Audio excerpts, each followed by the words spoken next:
Have you ever pondered the ancient question, what if your very essence, your deepest self, has lived countless lives before this one? What if every single action you take echoes not just in this moment, but across an eternal tapestry of existence? Indian philosophy doesn't just ask these questions. It offers profound answers that shaped a civilization. Welcome to Stoic Pyre.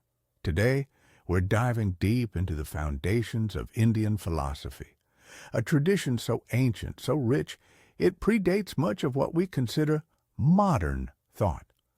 Often overlooked or misunderstood, this vast ocean of wisdom offers unique perspectives on the soul, destiny, and our place in the cosmos.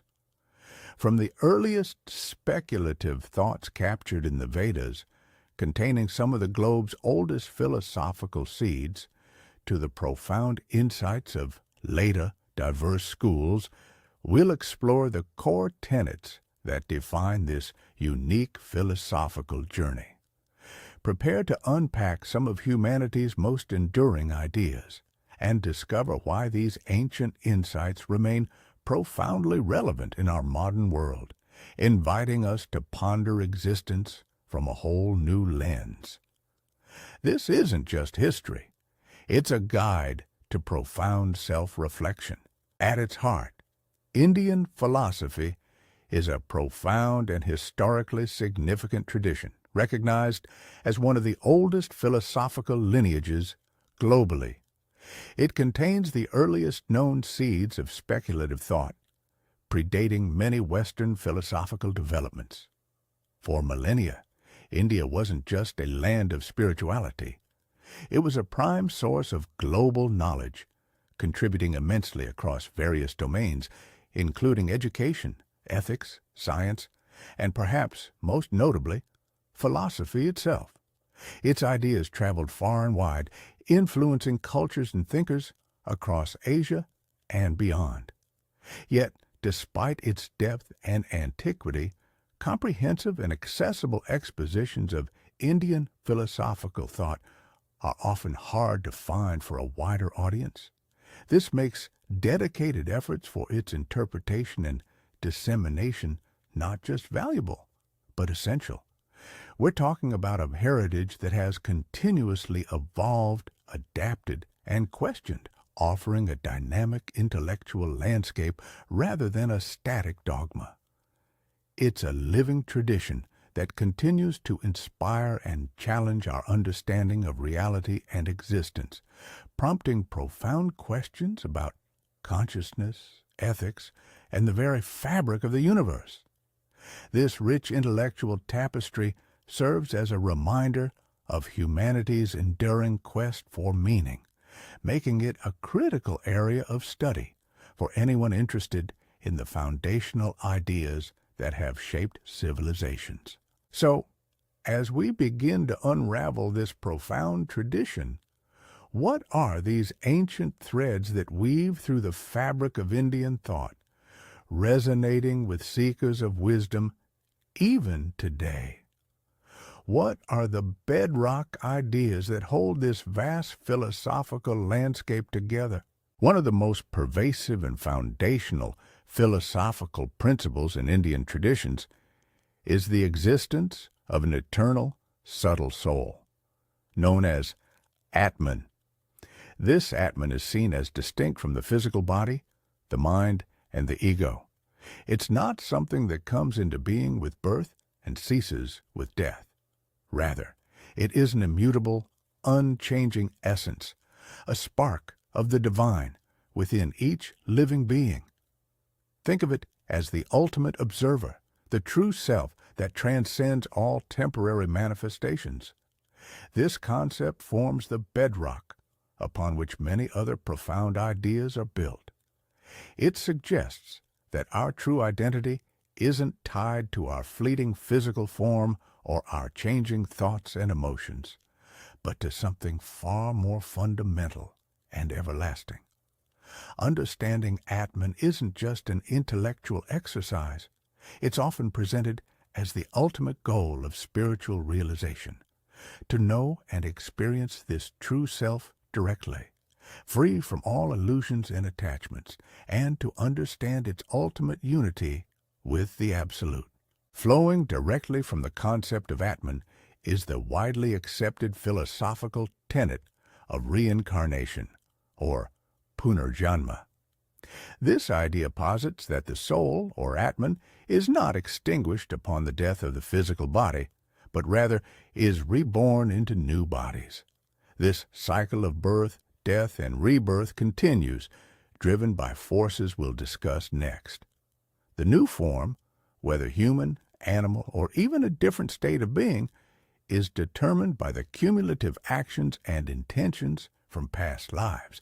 It's a continuous journey, a cosmic curriculum, where lessons are learned and experiences are gathered across countless existences. This isn't just a belief, but a deeply integrated worldview that influences everything from ethics to social structures, prompting a profound sense of responsibility for one's actions. The ultimate purpose isn't endless suffering, but rather liberation from this cycle, achieving a state of oneness with the ultimate reality.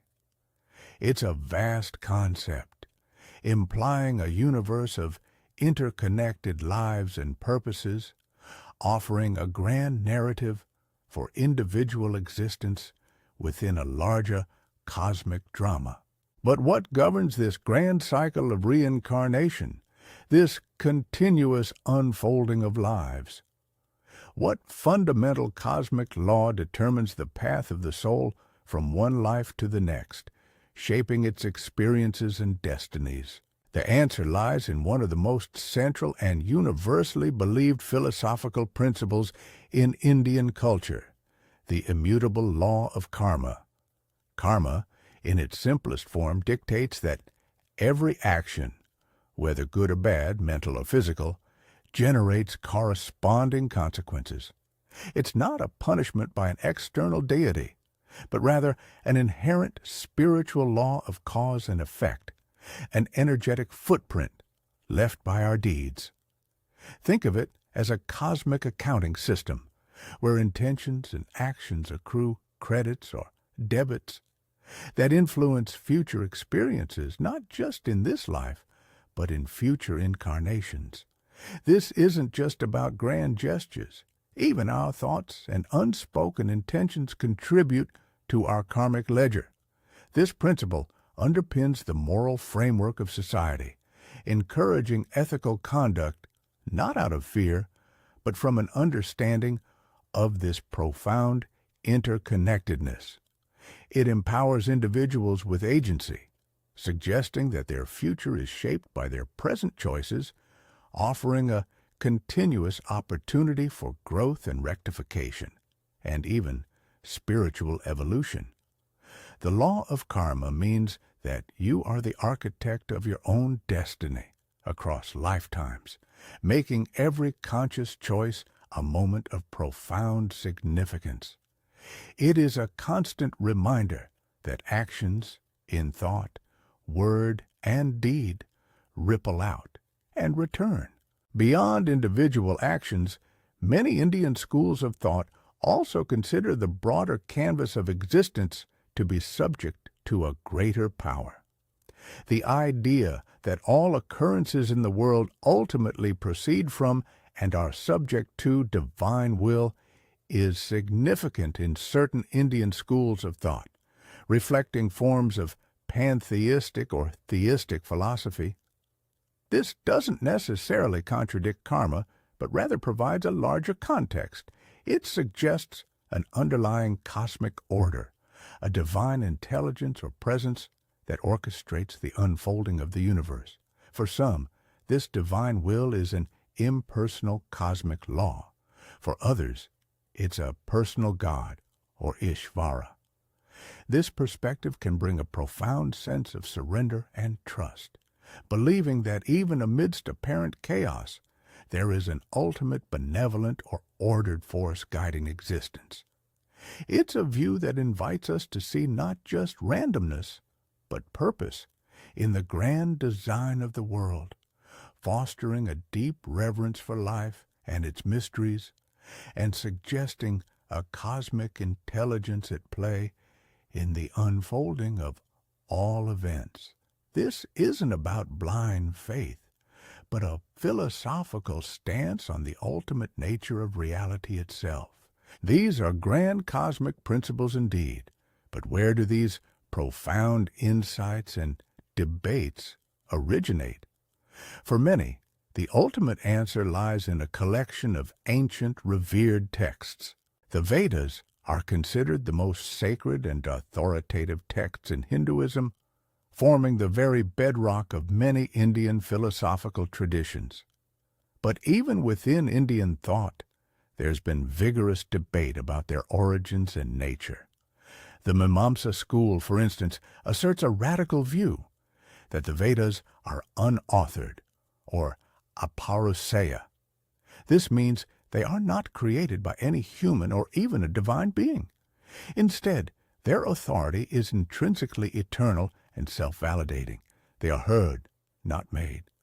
This perspective elevates the Vedas beyond the realm of human imperfection or divine whim, asserting their absolute, timeless truth. It implies that the sounds and words of the Vedas possess an inherent power, a vibrational essence that manifests reality. For Mimamsakas, the primary purpose of the Vedas is to provide injunctions for rituals and duties, through which one can attain dharma and ultimate well-being. This viewpoint deeply influenced the meticulous study of Vedic language and phonetics, turning the recitation and understanding of these eternal sounds into a spiritual practice in itself. For the Mimamsakas, the Veda is not merely a book, but a living, vibrating truth that sustains the cosmos through its eternal sound patterns, providing the ultimate guide to righteous living and cosmic order. This deep reverence highlights the unique approach to sacred texts in certain Indian schools. In fascinating contrast to Mimamsa, another prominent school, Nyaya, offers a different interpretation of Vedic authority. The Nyaya school of philosophy holds that God, or Ishvara, is indeed the supreme author and revealer of the Vedas. For Nyaya, the infallibility and truth of the Vedas are validated precisely because they emanate from a perfect, omniscient divine source. It is God's perfect knowledge and benevolent will that are transmitted through these sacred texts, making them a reliable guide for humanity. This perspective aligns more closely with monotheistic or theistic understandings often found in other world religions.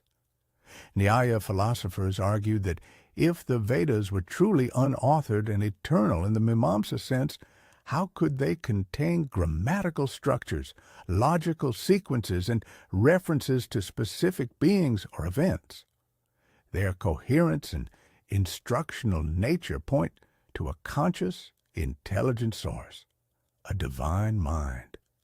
This intellectual disagreement highlights the rich diversity and internal debates within Indian philosophy, showcasing how even fundamental texts can be interpreted through different metaphysical lenses, inviting rigorous logical and theological inquiry into their origins and authority. So, if the Vedas have these contested origins and interpretations, what then of the revered figure traditionally credited with their immense compilation and organization? When we speak of the Vedas, the name Ved Vyas invariably comes up. He is traditionally credited with compiling and arranging the vast body of Vedic hymns and texts.